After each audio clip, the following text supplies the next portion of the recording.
I was staring at my phone screen when the text came through. The words blurred through my tears, but I read them 3 times to make sure I wasn't hallucinating.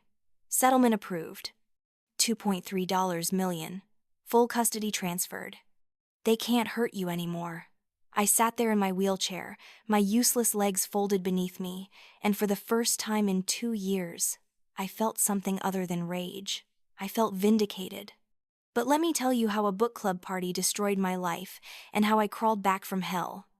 If you're watching this, please hit that like button and subscribe because this story gets darker before it gets better, and I need you to hear every word. Drop a comment below if you've ever been betrayed by someone who was supposed to protect you. Trust me, you're not alone. Let me take you back to where it all started, 2 years ago, when I was just a naive 16-year-old girl trying to survive in a house that never felt like home. My name is Maya, and I should probably start by explaining my family situation because nothing that happened makes sense without that context. My parents divorced when I was 8. My mom, Elena, she fought hard for custody, but my dad, Mark, had money and a fancy lawyer. The court gave him primary custody, and I ended up living with him and his new wife, Caroline, in their pristine suburban house with the perfect lawn and the perfect image and absolutely no love. Caroline wasn't evil in an obvious way. She never hit me or starved me. Her cruelty was subtle, the kind that leaves no visible bruises. She treated me like I was invisible most of the time, but when her friends came over, suddenly I was her stepdaughter, paraded around like proof of what a wonderful blended family we were. It was all performance, all fake. The house was always immaculate because Caroline was obsessed with appearances. She hosted these elaborate dinner parties and book clubs, competing with her wealthy friends to see who could throw the most Instagram-worthy gathering. My dad went along with everything she wanted. He had become this hollow version of himself, a man who had traded his spine for a comfortable life and a pretty wife who made him look successful at company events. I spent most of my time trying to be invisible, doing my homework in my room, which was the smallest bedroom in the house because Caroline needed the larger guest room for her crafting supplies. I had visitation with my mom every other weekend, and those were the only times I felt like I could breathe. My mom lived in a small apartment across town, working 2 jobs to make ends meet. She couldn't afford a lawyer to fight for more custody, but she loved me fiercely, and I knew it in every hug, every home-cooked meal, every sacrifice she made. Then there was my little sister Zoe, who was 5. She was Caroline's biological daughter, the golden child who could do no wrong. I loved Zoe, don't get me wrong, but watching how differently we were treated cut deeper than any insult Caroline could hurl at me. The day everything changed started like any other nightmare in that house. It was a Saturday in October, 3 weeks before what was supposed to be the biggest event of Caroline's social calendar, her annual book club gathering. But this year was special because Tiffany Hartwell, the queen bee of their social circle and wife of my dad's boss, was coming. Caroline had been planning for months, obsessing over every detail like this party would determine her worth as a human being. I had been voluntold, as I called it, to help with decorations. Not asked, mind you, but informed that I would be helping whether I wanted to or not. That morning, Caroline had me hauling boxes of expensive decorations from the garage, polishing silver, arranging flowers, and generally acting as unpaid labor while she barked orders like a general preparing for war. The house smelled like expensive candles and fresh-baked pastries that Caroline had ordered from some boutique bakery downtown. Everything had to be perfect. Everything had to scream wealth and taste and sophistication. I was wearing old jeans and a t-shirt, already exhausted, when Caroline handed me a string of delicate fairy lights. "These need to go above the bookshelf in the living room," she said, not looking up from her phone where she was texting her book club friends. "Make sure they're perfectly straight. Tiffany notices everything." I looked at the 12-foot-high bookshelf and then at the rickety old ladder Caroline had dragged from the garage. "This ladder doesn't look safe," I said quietly. Caroline finally looked up, her perfectly made-up face showing irritation. "It's fine. Just do it, Maya. We're running out of time." My dad walked through just then, carrying another box of wine glasses. He saw the ladder and frowned. "Caroline, that ladder's pretty old. Maybe we should." "Mark, please," Caroline cut him off with that sweet but sharp tone she used when she wanted him to shut up. "We don't have time for this. The ladder is fine. Maya's a big girl. Besides, we need to focus on the important things." She turned back to her phone, dismissing both of us. I should have refused. I should have walked away. But I had learned that resistance only made things worse in that house, only led to weeks of cold silence and passive-aggressive comments. So I climbed that ladder, step by creaking step, feeling it wobble beneath me with each movement. Higher. Caroline called from below, not even watching me. "It needs to be centered perfectly." I stretched up on my toes, reaching for the hook I needed to wrap the lights around. "Just do it." She snapped. "God, why do you always have to be so dramatic? Tiffany will be here in a few hours and nothing is ready." I stretched higher, fingers barely touching the hook, when the ladder lurched. 1 second I was reaching. The next, I was falling. The hardwood floor met my spine with a sickening crack that echoed through the house. White-hot agony, no air in my lungs. The world tilted sideways, sounds muffled and distant. Someone was screaming. Maybe me. But my legs, God, my legs felt like they belonged to someone else. Numb, burning, wrong. I tried to push myself up, tried to move, but nothing happened. Panic set in, real primal terror that made my chest tight. Through my blurred vision, I saw Caroline run over, but her first words weren't about me. "Oh my God, the lights!" she shrieked, looking at the shattered string of bulbs scattered across the floor. Then, as an afterthought, she looked down at me. "Maya, are you okay? Please don't make a scene. The guests will be here soon." I tried to speak, but my voice came out as a wheeze. I can't move my legs." That got my dad's attention. He dropped to his knees beside me, his face going white. "Maya, baby, don't move. Caroline, call 911, now." He reached for his phone, but Caroline's hand shot out and grabbed his wrist. "Are you insane? We can't have an ambulance here. What will Tiffany think? What will everyone think? The whole neighborhood will see." I watched in horror as my dad and Caroline argued over my body while I lay there unable to move, unable to feel anything below my waist except a terrifying numbness spreading like ice water through my veins. "Mark, she's probably just in shock," Caroline insisted, her voice taking on that reasonable tone she used when she was trying to manipulate him. "You know how dramatic she can be. We'll take her to the urgent care clinic. It'll be faster anyway, and we can avoid all the fuss and expense of an ambulance." "Caroline, she said she can't move her legs." My dad's voice cracked with fear, but I could see the weakness in his eyes, that familiar collapse that happened whenever Caroline pushed back against him. The doorbell rang. Caroline's face transformed into panic. "That's Tiffany. She's early. Mark, we need to get Maya out of sight. Take her through the garage. We'll go to that private clinic on Maple Street. It'll be fine, I promise. Just please, we can't let anyone see this mess." I tried to speak, tried to tell them what I had learned in my health class just last month about spinal injuries, about how you never move someone with a back or neck injury, about how it could make everything so much worse. But my words came out garbled, my brain foggy with shock and pain. "Dad," I managed to gasp. The textbook said, "Don't move. Spinal injury, please." But he wasn't listening. He was looking at Caroline, and I saw the moment he made his choice. Not me. Never me. Always her. Always the path of least resistance. Always avoiding confrontation at any cost. "Okay," he said quietly, defeat heavy in his voice. "Help me get her to the car." "No!" I screamed. Or tried to scream, but it came out as a sob. "Please, Dad, please don't move me. Something's really wrong." But they weren't listening. Caroline grabbed under my arms while my dad took my legs, and when they lifted me, the pain that shot through my spine was beyond anything I had ever imagined possible. It felt like someone had taken a white-hot poker and shoved it through my back. I heard myself screaming, a sound I didn't recognize as human, before everything went black. I came to briefly as they were carrying me through the garage. Through my haze of agony, I saw our neighbor, Mr. Henderson, standing in his driveway, staring at us with wide eyes.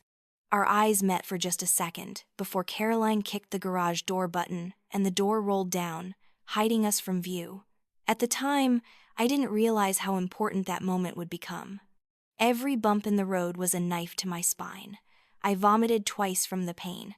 In the front seat, Caroline's thumbs flew across her phone screen. Running late. Family emergency. Start without me. I could see her lies reflected in the rearview mirror. While I was dying in the back seat, she was protecting her reputation. My dad drove carefully, obeying every traffic law like a robot, while his daughter writhed in agony in the back seat. I remember thinking, this is how little I matter. A book club party. They're risking my life for a book club party. When we finally arrived at the urgent care clinic, the staff took one look at me, and their professionalism evaporated into barely contained fury. The nurse who triaged me, a stern woman with kind eyes named Patricia, looked at my dad and Caroline like they were monsters. "How long ago did this happen?" she demanded. "About 30 minutes, my dad mumbled. "And you didn't call 911 because..." Her voice was ice. Caroline started to answer, started to spin some story, but the nurse cut her off. "Don't. I don't want to hear it. Dr. Ramirez." Dr. Ramirez was a middle-aged man with salt and pepper hair and an expression that could cut glass. He examined me quickly, his face growing darker with each passing second. When he looked up at my parents, his voice was shaking with barely controlled rage. "Do you have any idea what you've done?" he said slowly, deliberately. "This girl has a spinal injury. A serious one. And you moved her. You picked her up and put her in a car and drove her across town instead of calling for an ambulance with trained paramedics and a backboard and proper spinal immobilization." "We thought," my dad started. "You didn't think at all," Dr. Ramirez cut him off.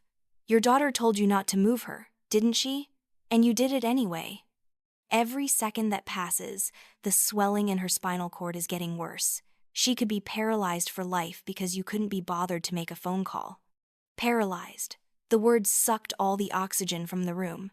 My heart stopped, then hammered so hard I thought it would crack my ribs. Paralyzed. 16 years old and I'd never walk again.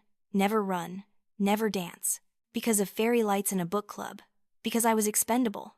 "Doctor." Ramirez pulled out his phone. "I'm calling 911 now. She needs to be at a trauma center immediately. And you two need to pray that the damage isn't permanent." Sirens, bright lights, urgent voices, surgery, 3 fractured vertebrae, severe spinal cord compression. The doctors were blunt. If they had called 911 immediately, if I'd been immobilized properly, I would have walked again. But that 20-minute argument over a book club, that brutal car ride, had turned a fixable injury into permanent damage. I woke up from surgery in the ICU, and the first face I saw wasn't my dad's. It was my mom's. Elena had gotten a call from the hospital social worker, something about a minor with a serious injury whose parents were being investigated for medical neglect. She had driven like a demon across the city, and when she burst into my room and saw me hooked up to machines, saw the halo brace around my head, saw my legs lying motionless under the thin hospital blanket, I watched her face transform through 5 stages of grief in about 10 seconds. "Baby," she whispered, taking my hand so gently it made me want to cry. "Oh, my baby, what did they do to you?" I told her everything. Through tears and morphine-induced haziness, I told her about the ladder, about the fall, about how Caroline cared more about her party than my life, about how Dad chose her over me, again. My mom listened, her face growing harder with each word, her grip on my hand tightening until I thought she might break my fingers, but I didn't care because at least someone was here who actually loved me. When I finished, my mom stood up slowly. She kissed my forehead. "I'll be right back, sweetheart. There's something I need to handle." She walked out into the hallway, and I heard her footsteps stop.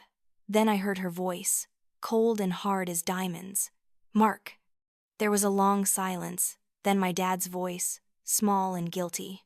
"Elena, The slap echoed through the entire ICU floor. I heard several nurses gasp. "You let that woman destroy our daughter," my mom said, her voice deadly quiet. "You chose a party over your child's life. You are a coward and a failure as a father, and I swear to God, Mark, I will make sure you pay for this. Both of you." I didn't hear my dad's response because a nurse came in to check my vitals, but I felt a grim satisfaction settling into my chest alongside the pain. Finally, someone was fighting for me. The next few weeks were hell. Surgery after surgery to try to reduce the swelling, to stabilize my spine, to repair what could be repaired. The doctors were honest with me in a way I wished they hadn't been. The paralysis in my right leg was likely permanent. I would never walk normally again. I would need a wheelchair for the rest of my life. At 16 years old, my entire future had been rewritten because my stepmother cared more about impressing her rich friends than about human life. My mom didn't waste any time. She hired a lawyer, a shark of a woman named Rebecca Torres, who specialized in child advocacy and medical neglect cases. Rebecca took one look at my medical records, heard my story, and smiled a smile that would have terrified me if I wasn't on her side. "We're going to bury them," she said simply. Child Protective Services opened an investigation. My dad and Caroline were interviewed separately, and apparently, their stories didn't match. Caroline tried to blame everything on my dad, said she had wanted to call 911, but he had overruled her. My dad, in a rare moment of honesty, admitted that Caroline had been the one pushing to avoid the ambulance, that he had gone along with it because he didn't want to upset her. Both of them looked terrible, but Caroline looked worse because she kept lying, kept changing her story, kept trying to minimize what had happened. Then came the evidence that sealed their fate. Rebecca tracked down Mr. Henderson, our neighbor who had seen them carrying me to the garage. Turned out, Mr. Henderson had recently installed a new security system because of some break-ins in the neighborhood. His cameras covered not just his property but part of ours, including our driveway and garage entrance. And those cameras recorded audio. Rebecca got a warrant for the footage, and when she played it back in her office with my mom and me present, I watched my mom's face cycle through every emotion humans are capable of feeling. The footage showed everything. It showed me falling, showed Caroline's first concern being the broken lights, showed my dad reaching for his phone to call 911, showed Caroline grabbing his wrist and arguing with him. But the audio was what killed them. The audio captured every word. Caroline's voice crystal clear, "We can't have an ambulance here. What will Tiffany think?" My voice weak and scared, "I can't move my legs." Caroline again. "She's probably just in shock. You know how dramatic she can be."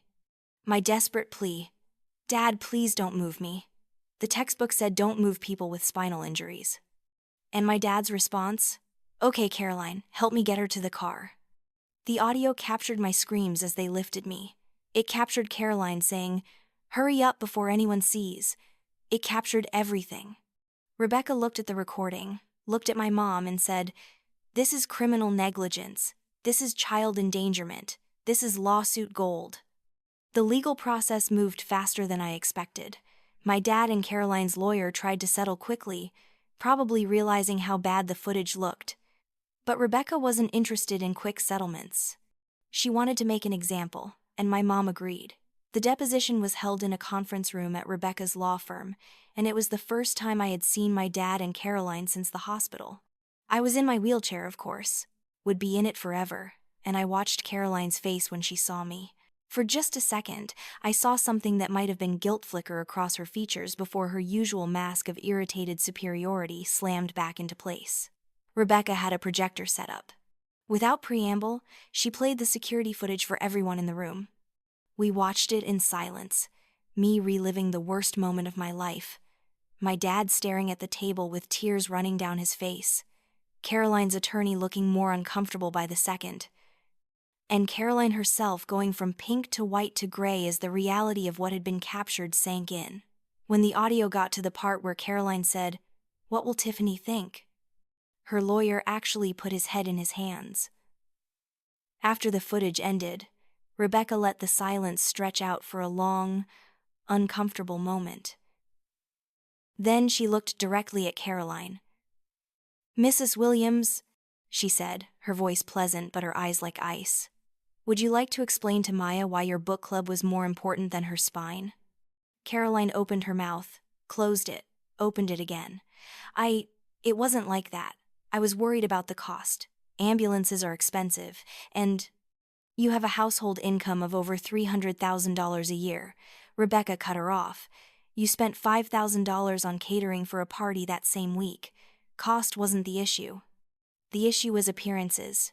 Your daughter, she gestured to me, was screaming in pain, telling you not to move her, and you prioritized your social status over her life. Is that correct?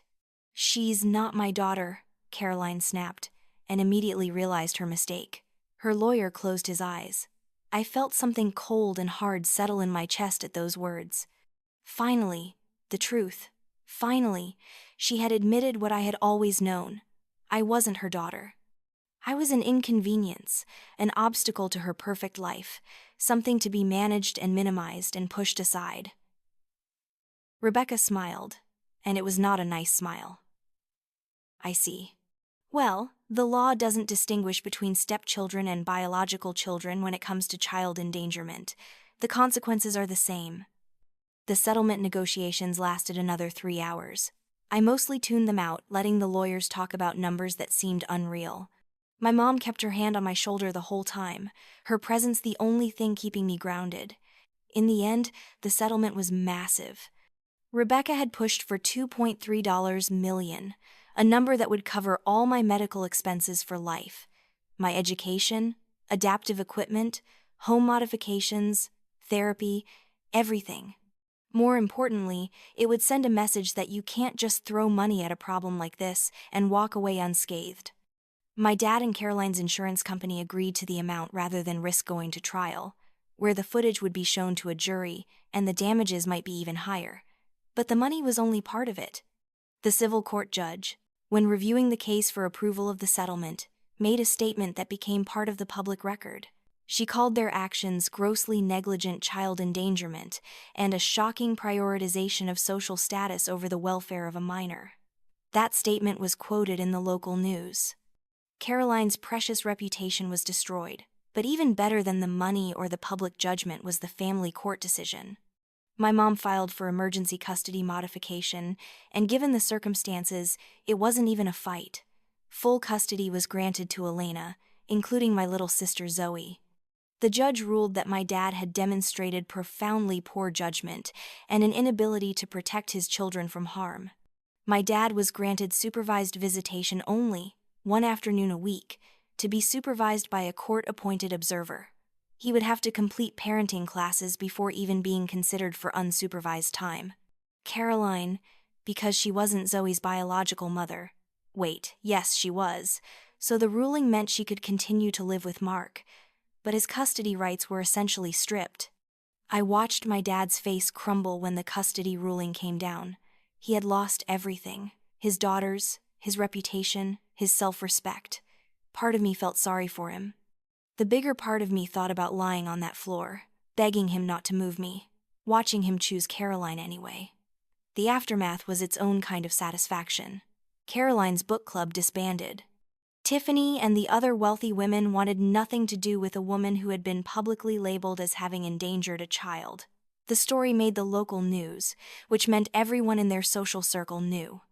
Caroline became a pariah, gossiped about in the same circles where she had once reigned. My dad's boss called him in for a meeting. While nothing was said officially, my dad was passed over for a promotion he had been promised. Being associated with a child endangerment case, even as the father rather than the stepmother, wasn't good for the company's image. Within 6 months, my dad and Caroline's marriage was falling apart. Last I heard, they were separated, fighting over the house, both of them bitter and broken. I wish I could say I felt nothing watching their lives implode, but I'd be lying. I felt satisfaction. I felt vindication. I felt like finally, there were consequences for treating me like I was worthless. Moving in with my mom wasn't easy. Her apartment was small and not wheelchair accessible. But the settlement money changed that. We found a ranch-style house with wide doorways and an accessible bathroom. My mom was able to quit one of her jobs and go back to school to finish her nursing degree.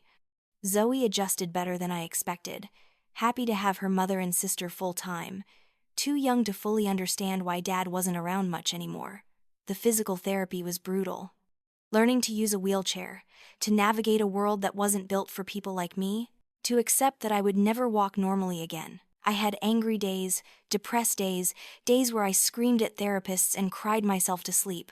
My mom sat through all of it, never judging, always patient.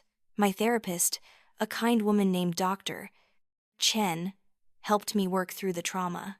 Not just the physical trauma of the fall, but the emotional trauma of being unwanted, unloved, treated as less than. She helped me understand that what Caroline and my dad did wasn't just negligence. It was a culmination of years of treating me like I didn't matter, and when the moment came to choose between me and convenience, between me and appearances, they chose wrong. About 8 months into my recovery, my physical therapist suggested I try swimming. Water exercise, she said, would be easier on my body, would help build strength without putting weight on my legs.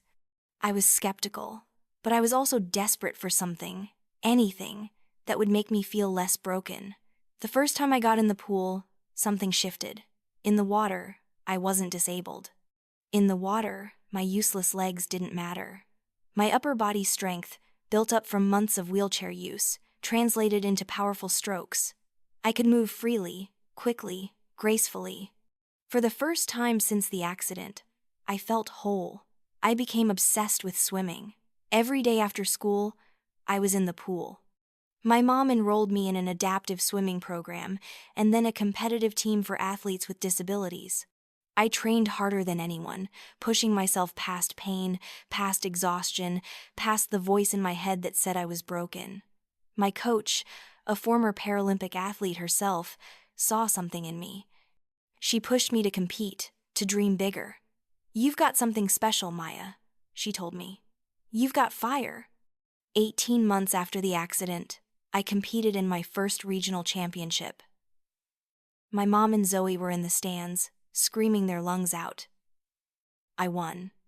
I won, and I cried on the podium because I had taken the worst thing that ever happened to me and turned it into something powerful.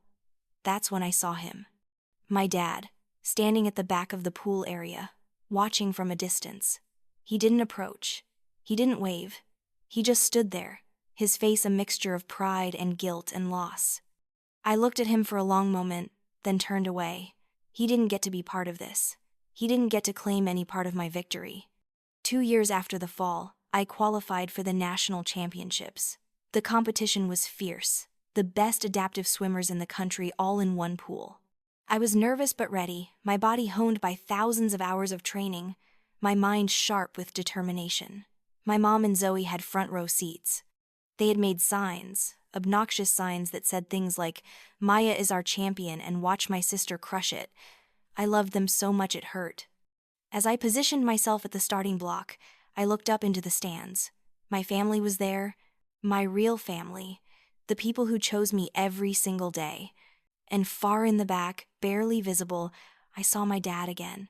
He came to every meet, I had learned.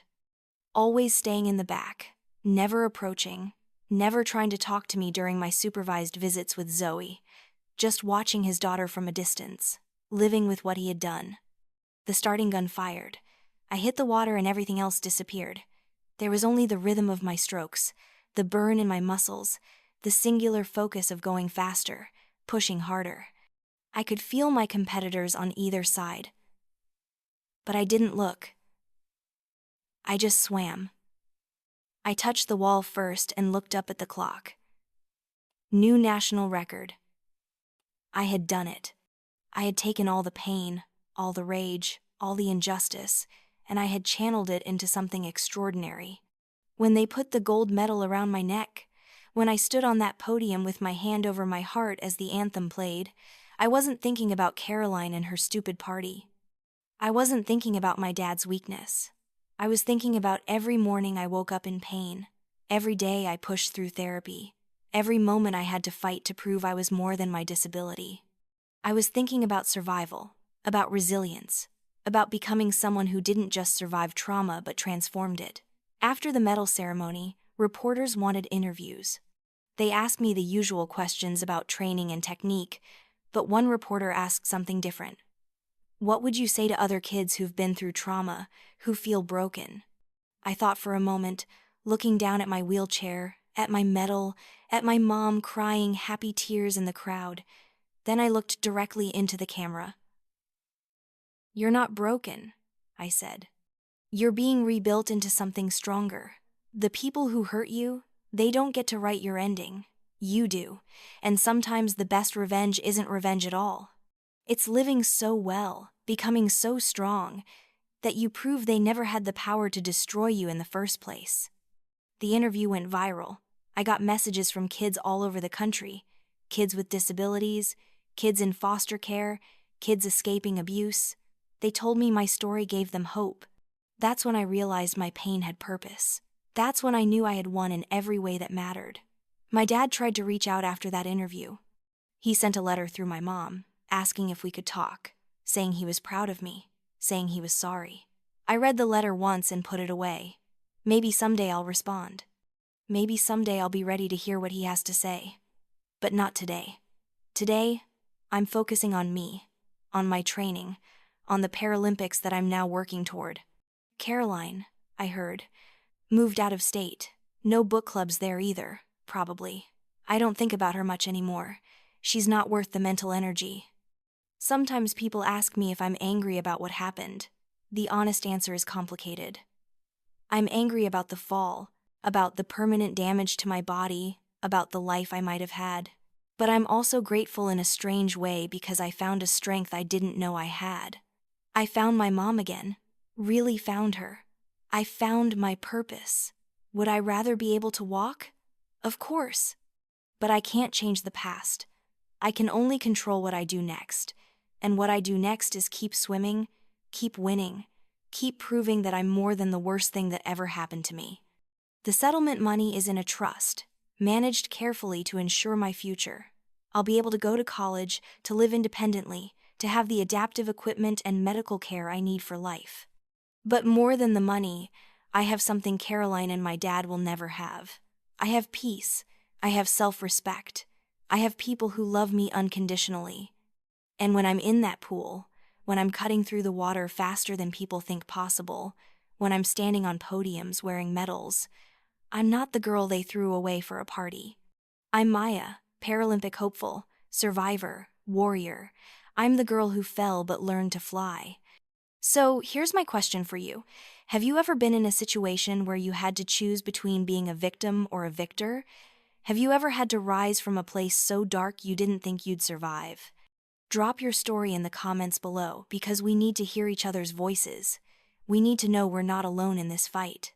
If this story moved you, if it made you think, if it reminded you that resilience is real and survival is possible, smash that like button. Subscribe to this channel because I'm going to keep sharing stories of people who refuse to stay down. And comment below. Tell me what strength means to you. Tell me how you've overcome. Tell me you're still fighting. Because at the end of the day, we're all just trying to survive the falls and learn to swim in the aftermath. And sometimes, the best revenge is simply refusing to drown.